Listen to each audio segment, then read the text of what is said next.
Peter, lu kenal mereka kan? Iya, mereka adalah orang yang pernah bos Ventra nyuruh bunuh sama Daniel. Dan mereka suka mencari masalah dengan geng Freedom. Bagus. Sekarang lu tahu kan harus apa?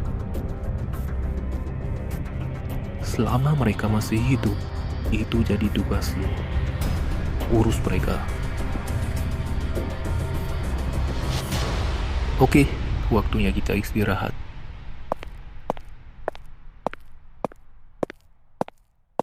Peter, gua harap lu bisa tangani mereka. Jangan buat bos lu marah.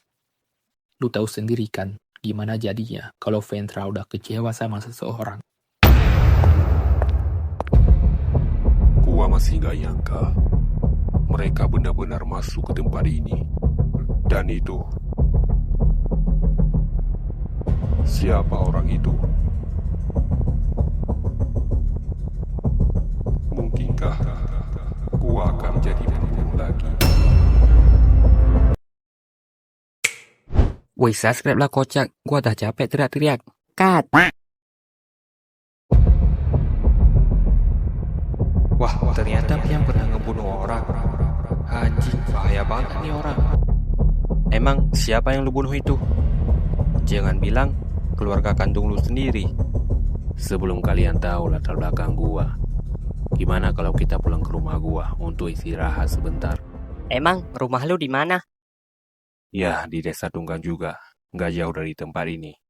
Gua setuju aja sih. Ya udah, ayo. Gua juga capek banget nih.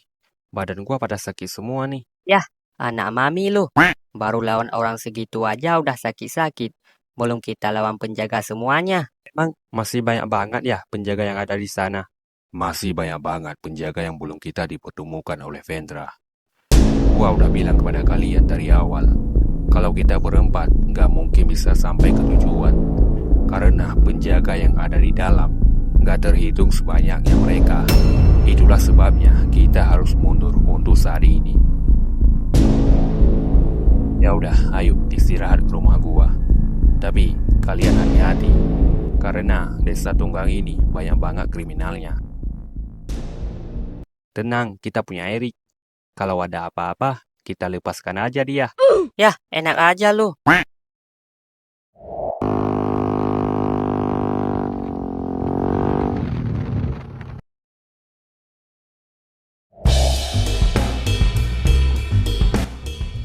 Ini rumah lu? Iya, ini rumah gua. Ya, maklumi aja lah, gua tinggal sendirian semenjak kakak gua pergi. Sederhana banget ya rumahnya. Gua jadi kasihan. Kenapa kasihan? Sebelum gua tinggal di kosan kalian, rumah gua yang di kampung juga begini. Berarti gua juga kasihan sama lu, kocak. Ya udah, rapiin dulu motor kalian tuh. Jangan di pinggir jalan.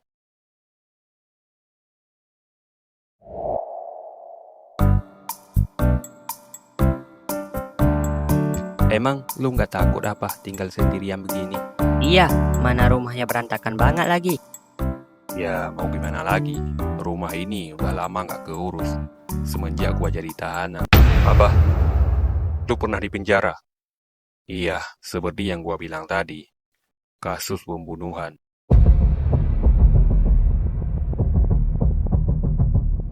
Wah, emang siapa yang lu bunuh?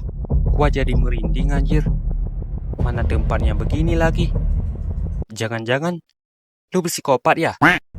Udah, buruan. Coba lu cerita dari awal. Ya, sebenarnya gua orang baik sih.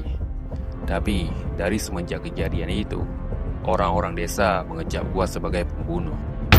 Ya emang gitu pada dasarnya. Sekali lu pernah melakukan pembunuhan, maka seumur hidup lu dianggap sebagai pembunuh. Ya, gua tahu itu. Maka sebab itu, kalian jangan melakukan hal yang sama. Di sini, gua cuma menceritakan latar belakang gua. Jadi, saat gua berumur 17 tahun, gua punya keluarga cuma berempat.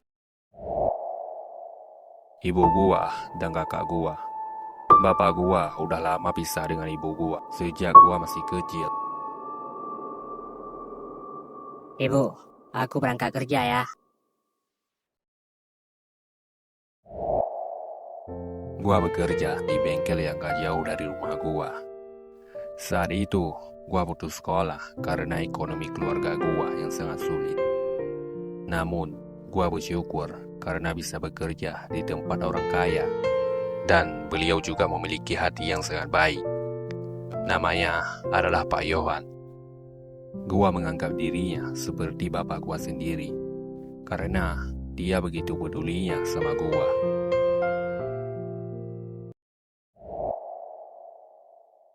Bu, kakak belum pulang. Kakak kamu kan udah biasa pulang ke rumah 2 hari sekali. Oh, Nah, itu dia udah pulang. wah, kakak dapat uang dari mana sebanyak ini? Gua juga kerjalah. Emang kamu doang yang kerja.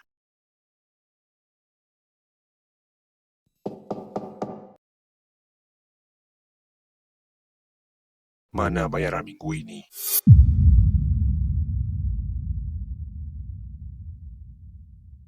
Yah, baru juga lihat uang. Udah ada aja orang yang tagih hutang. Gak apa-apa. Besok kakak cari lagi. Maaf ya nak ya. Seandainya papa kalian dulu nggak berhutang, pasti kalian nggak harus menanggung beban seberat ini. Udah bu, jangan bahas pecundang itu di depan aku.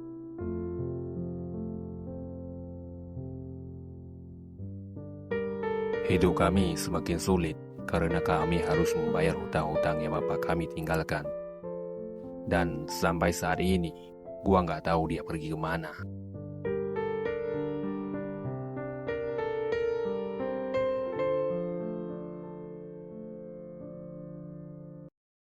Kenapa kamu ngelamun? Belum sarapan?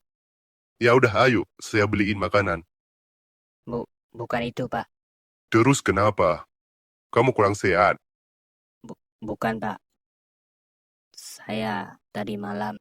Oh, keluarga kamu didatangi penagih hutang lagi. Iya, Pak. Padahal baru aja lihat uang tadi malam. Itu sebenarnya salah bapak kamu, Vi. Iya, Pak. Saya tahu itu, Pak. Tapi Pak Yohan kenal sama bapak saya. Saya aja nggak pernah lihat wajah dia seperti apa. Saya kenal banget sama bapak kamu. Dulu bapak kamu berhutang 500 juta kepada salah satu orang kaya. Katanya mau bangun toko baju di depan rumah. Uangnya malah dipakai berjudi.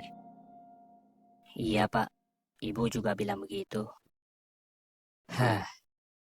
Dari mana saya harus dapat uang sebanyak itu? Mau saya utangin uang untuk kamu. Jangan, Pak. Nanti ujung-ujungnya saya juga harus bayar utang Bapak. 500 juta. Seumur hidup kayaknya nggak bakal lunas. Pelan-pelan aja. Suatu hari kamu pasti bisa kok.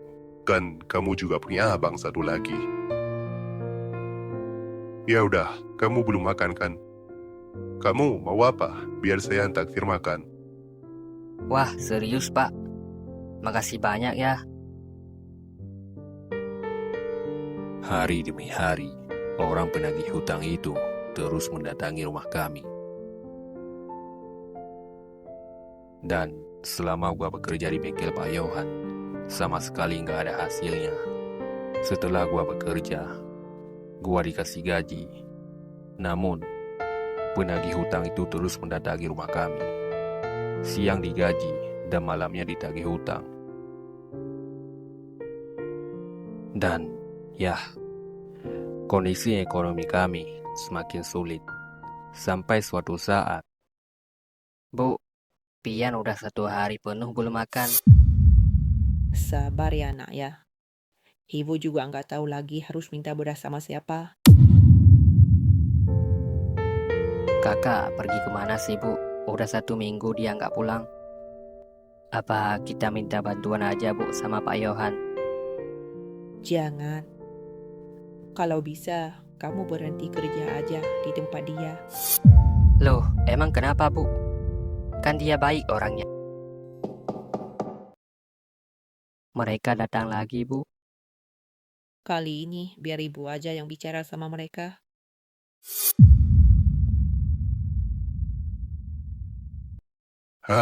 Udah 3 minggu kamu nggak bayar-bayar. Mau alasan apa lagi? Bukan begitu, Pak. Saya dengan anak saya udah 1 hari penuh nggak ada makanan. Kamu pikir saya peduli dengan keluarga kamu? Saya nggak mau tahu. Pokoknya harus ada uang malam ini. Seandainya kalau kamu laku, udah saya jual kamu. Jaga omongan Bapak ya. Berani-berani ya kamu nampar saya ya. Ibu,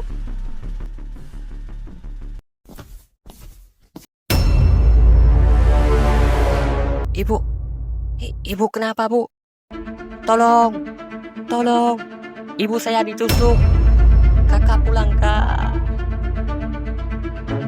Gua harus minta bantuan kepada Pak Yohan. Cuma kepada dia gua bisa berharap.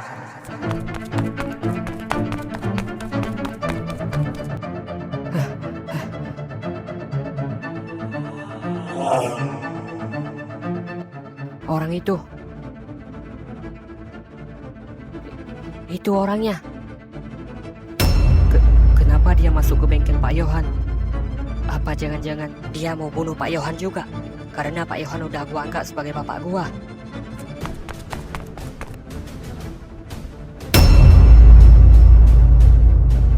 Woi, bajingan. Siapa kamu? Pian, apa maumu? Pak Yohan? Pak Yohan yang menusuk ibu aku. Kalau iya emangnya kenapa? Salah ibumu sendiri, udah bertahun-tahun gak melunasi hutangnya.